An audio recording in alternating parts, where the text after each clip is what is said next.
नमस्कार मित्रांनो, पारू या मालिकेच्या आजच्या भागात आपल्याला असं बघायला मिळतं की आदित्य आणि पारू आता प्रियाला थांबवण्यासाठी तिच्याकडे आलेले असतात. आणि प्रिया तर दोघांना बघून आश्चर्यचकित होते आणि म्हणते, तुम्ही इथे कसं काय? त्यावर पारू तिला सगळं सांगते की दिशाचा खरा चेहरा आदित्य सरांना कळला आहे आणि तुमच्या आणि प्रीतम सरांच्या लग्नासाठी ते रेडी झाले आणि तुम्हाला थांबवायला इथे आले. तुम्हाला आता कुठेही जाण्याची गरज नाही. आता प्रियाला खूप आनंद होतो. आदित्य प्रीतमला एका अशा ठिकाणी घेऊन आलेला असतो जिथे ते लहानपणी वारंवार यायचे. दर संडेला त्यांचे आईबाबा त्यांना तिथे घेऊन जायचे आणि तिथे ते खूप खेळायचे, मस्ती करायचे. प्रीतम आणि आदित्य आता जुना काळ आठवतात आणि एकमेकांशी त्याच पद्धतीने खेळायला लागतात. आदित्य प्रीतमचा मूड एकदम चेंज करून टाकतो आणि प्रीतमला म्हणतो, सॉरी, मी तुझ्यासोबत तुझी बाजू नाही समजून घेऊ शकलो. आता प्रीतम म्हणतो, काय झालं दादा, तू सॉरी कशाला बोलतोय? आदित्य म्हणतो, अरे तुला प्रिया मॅडम आवडतात, त्यांच्यावर तुझं प्रेम आहे आणि मी तुला काहीच सपोर्ट केला नाही. त्यावर प्रीतम म्हणतो, दादा एवढंच ना, आता मला सवय झाली तर सगळ्यांशी आणि मी तयार आहे दिशासोबत लग्न करायला. त्यामुळे तू नको काळजी करूस, मला तर त्याचं काहीच वाटत नाही रे, आणि तू मला सॉरी बोलू नकोस. त्यावर आदित्य म्हणतो, नाही नाही, असं कसं? मला दिशाचं सगळं सत्य समजलंय, त्यामुळे मी तुझ्यासोबत तिचं लग्न नाही होऊ देणार. मला कळलंय की तिचं खरं रूप काय आहे आणि तू तिच्याबरोबर सुखी नाही राहू शकणार. त्यामुळे माझ्या बघण्यात एक मुलगी आहे, करशील का तिच्याशी लग्न? बघशील का तिला? त्यावर प्रीतम म्हणतो, हे बघ दादा, प्रिया मॅडम गेल्यापासून मला कोणाही मुलीला बघावं असं वाटत नाही. आदित्य म्हणतो, माझ्यासाठी? तूच म्हणतो ना, भाई बोला भगवान बोला, मग माझं ऐकायचं. प्रीतम म्हणतो, ठीक आहे.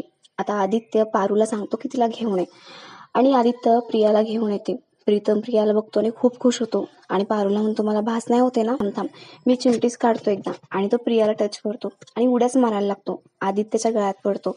दोघं भावांना आनंदी बघून पारूही खूप खुश होते, प्रियालाही खूप आनंद होतो. आता आदित्य म्हणतो, प्रिया मॅडम, माझ्या भावाचं खरंच खूप प्रेम आहे तुमच्यावर आणि तुमच्यासोबत तो सुखी राहू शकेल. त्याच्या वतीने मी विचारतोय की कराल का त्याच्यासोबत लग्न? आता प्रिया एकदम शांत बसते आणि ती बाजूला येते. पारू म्हणते, काय झालं प्रिया मॅडम, तुम्ही इकडे का आलात आणि अशा शांत काय? त्यावर आता प्रिया म्हणते, मला नाही वाटत माझे घरचे तयार होतील. माझे आबा या लग्नापासून कधीच खुश नाही होणार असं मला वाटतंय. त्यांची याला परवानगी मिळणार नाही असंच मला वाटतंय. पारू म्हणते, का प्रिया मॅडम, तुमचं लग्न कोणाशी तरी ठरलंय का? आपण बोलू ह्या विषयावरती. त्यावर प्रिया म्हणते, नाही, तसं अजिबात नाहीये, पण मला असं वाटतंय ते नाही तयार होणार. आदित्य म्हणतो, आपण लगेच आईकडे जाऊया, सगळं सांगूया दिशाविषयी आणि प्रिया मॅडम आणि प्रीतम यांचं लग्न सुद्धा ठरवूया. पारू म्हणते, नाही नाही आदित्य सर, असं अजिबात करू नका. तुम्हाला माहिती नाहीये का अहिल्या देवींचा किती विश्वास आहे दिशा मॅडमांवर? देवी आईंचा खूप विश्वास आहे त्यांच्यावर, त्यामुळे ते ऐकणार नाही. तेही पुराव्यांशिवाय. आपल्याला काहीतरी पुरावा सादर करावा लागेल. आदित्य म्हणतो, त्याचं काय करायचं ते मी बघतो, पण आधी आपण यांचं लग्नाचं ठरवूया. आणि तो म्हणतो, प्रिया काय झालं? तुमच्या आबासाहेब का रेडी होणार नाही? अहो, किर्लोस्करांचं खूप मोठं नाव आहे आणि किर्लोस्करांसोबत सोयरी जुळवावी लागते, याला ते आपलं भाग्यच मांडतील आणि आनंदाने तुमचं लग्न लावून देतील. त्यावर प्रिया म्हणते, नाही, माझे आबा शेतकरी आहेत, सयाजीराव भोसले नाव आहे त्यांचं. ते अशा संपत्तीला, प्रॉपर्टीला कधीच मानणार नाही. त्यांच्यासाठी महत्वाची आहे ती माणुसकी. ते चांगल्याशी चांगलं वागतात आणि वाईटाशी खूप वाईट. मनाने ते खूप चांगले आहे, पण मला माहिती नाही, त्यांना श्रीमंत लोकांचा खूप राग आहे. ते माझं लग्न एखाद्या श्रीमंत मुलाशी लावून देण्यापेक्षा एका होतकरू शेतकऱ्यासोबत लावून देतील. त्याने त्यांना जास्त आनंद मिळेल. माझे आबासाहेब म्हणजे ना फार कडक शिस्तीचे आहे, म्हणजे प्रेमाच्या ठिकाणी प्रेम देखील करतात, पण त्यांचा दरारा, त्यांची शिस्त तेवढीच महत्वाची आहे. त्यांना जर असं कळलं ना की आम्ही एकमेकांवर ऍक्सेप्ट करणार नाही, त्याऐवजी आम्हाला कायमच वेगळं करतील. त्यांच्यासाठी त्यांचा शब्द, त्यांचा स्वाभिमान खूप महत्वाचा आहे. ते समोर झुकणारातले अजिबातच नाहीये. आता प्रियाचे बाबा ज्या गावात राहतात, त्या गावातली काही शेतकरी लोक जमलेले असतात. त्यांना एका बिझनेसमॅनने बोलवलेलं असतं आणि तो त्यांना सांगत असतो की तुमच्या जमिनी मला द्या, त्या बदल्यात मी तिथे कारखाना उभारणार आहे आणि तुम्हाला फ्लॅट्स मिळतील शहरामध्ये. तुमच्या मुलांचं भविष्य उज्ज्वल असेल, मी तुम्हाला खूप पैसे पण देईल, त्यांचं तिकडे छान शिक्षण होईल, सगळ्या सुखसुविधा तुम्हाला मिळतील. आता ती माणसं म्हणतात, तुझं सगळं बरोबर आहे, पण आधी तू सयाजीरावांना विचारलंस का? तो म्हणतो, कोण सयाजीराव? ते म्हणतात, ह्या गावाचा करता धरता सयाजीराव भोसले, त्यांना विचारल्याशिवाय आम्ही काहीच करणार नाही. तो म्हणतो, अरे काय त्या सयाजीरावचं धरून बसलायत? या पैशांकडे बघा आणि तुमचं भविष्य ठरवा. त्याच्या निर्णयाची काय गरज आहे? तेवढ्यात तिथे सयाजीराव भोसले येतात, म्हणजेच प्रियाचे बाबा. ते म्हणतात, तू या कागदांच्या पैशांनी आमच्या माणसांना विकत घेतोय. अरे काय ठेवलंय त्या शहरांमध्ये? आम्हाला नाही यायचंय त्या शहरांमध्ये. शहरांमध्ये जे गेले ते आमच्यासाठी मेले. आणि एक लक्षात ठेव, तुझे कागदाचे तुकडे त्यांचं पोट नाही भरणार. ते शेतकरी आहे, त्यांचं पोट ही मातीच भरणार. आम्हाला आमच्या मातीपासून दूर नाही द्यायचंय. आणि आमच्या गावामध्ये खूप एकोपा आहे, जो तोडण्याचा प्रयत्न तू करू नकोस आणि त्यांना आमिष दाखवू नको. यामधला एकही माणूस तुझा ऐकणार नाही. आणि या पैशांना कोण हात लावतो ते बघतोच मी. तुझा पैसा, संपत्ती आणि तो खुराडा, फ्लॅट्सचा खुराडा, त्याचा आमिष आम्हाला दाखवू नको. त्याला आम्ही अजिबात भीक घालत नाही, हे लक्षात ठेव. आणि इथून जा निघून. आदित्य म्हणतो, असं असेल तर तुमचं लग्न कसं होणार? प्रिया आणि प्रीतम आता विचारात पडतात. प्रीतम म्हणतो, पळून जाऊन. आम्ही पळून जाऊनही लग्न करू, मग तर त्यांना स्वीकारावंच लागेल. आता प्रिया मॅडम म्हणतात, प्रीतम सर असं नका बोलू प्लीज. असं काही नाही होऊ शकत.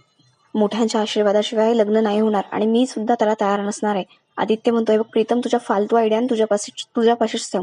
आणि तू असं करणार असशील तर मी इथून जातोय. तुम्ही तुमचं काय ते बघून घ्या. त्यावर प्रिया मॅडम म्हणते, आदित्य दादा, म्हणजे आतापर्यंत मी तुमच्या कंपनीचे एम्प्लॉई होते म्हणून तुम्हाला सर म्हणत होते, पण आज हक्काने तुम्हाला दादा म्हणू शकते. मला माहिती या सगळ्यातून तुम्हीच आम्हाला बाहेर काढाल आणि तुमच्या सपोर्टशिवाय काहीच शक्य नाहीये. आदित्य म्हणतो, पण प्रिया, तुझ्या बाबांना आता कसं समजवायचं? पारू म्हणते, माझ्याकडे एक आयडिया आहे. आता त्यांना पारू सगळं काही सांगत असते, कसं करायचं, प्लॅन कसा करायचा वगैरे. सगळ्यांच्या चेहऱ्यावर हसू येतं आणि त्यांना असं वाटतं की आता हो, प्रीतम आणि प्रियाचं लग्न नक्कीच होणार. आदित्य म्हणतो, ठीक आहे प्रिया, तुला तुझ्या आबांनी बोलवलंय ना, जा तू सकाळीच जा गावी. आम्ही येतो तुझ्या पाठोपाठ आमच्या प्रीतमची वरात घेऊन. प्रीतम म्हणतो, प्रिया मॅडम, तुम्ही सकाळी सकाळीच जा, तुमच्या गावी जा.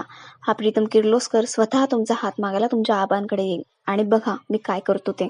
त्या प्रिया देखील खूप खुश असते. आता सकाळी सकाळी प्रीतम रेडी होऊन देवाच्या पुढे नमस्कार करण्यासाठी आलेला असतो. अहिल्यादेवी सुद्धा आलेल्या असतात आणि त्या शॉक होतात.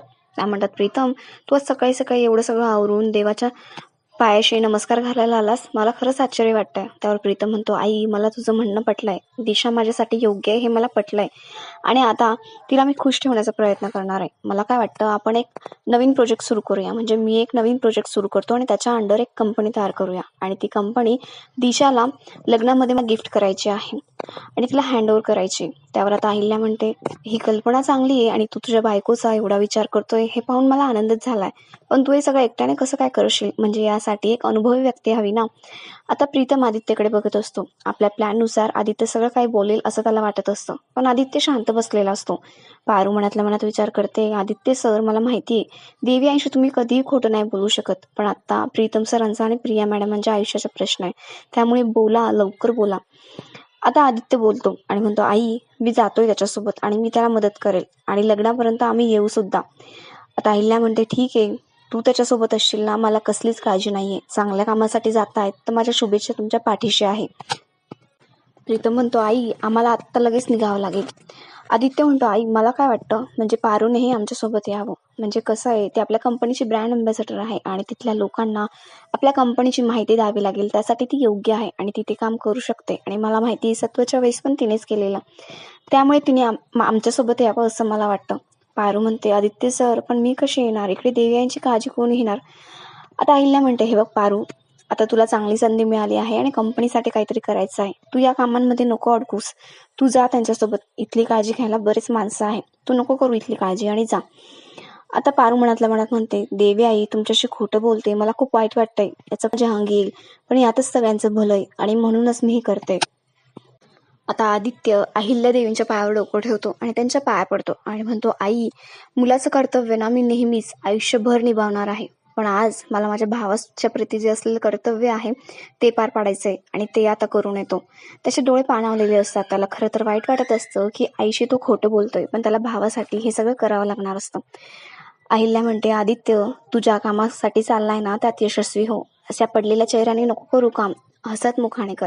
माझे आशीर्वाद नेहमी तुझ्या पाठीशी आहे. आता दोघेही जण आणि पारू तिथून निघून जाते. अहिल्या देवीच्या पुढे नमस्कार करते आणि म्हणते, देवी आई, माझ्या प्रीतमला अशी सद्बुद्धी दे आणि त्यांना त्यांच्या कामामध्ये यश मिळू दे. आणि आपला आजचा हा भाग इथेच संपतो.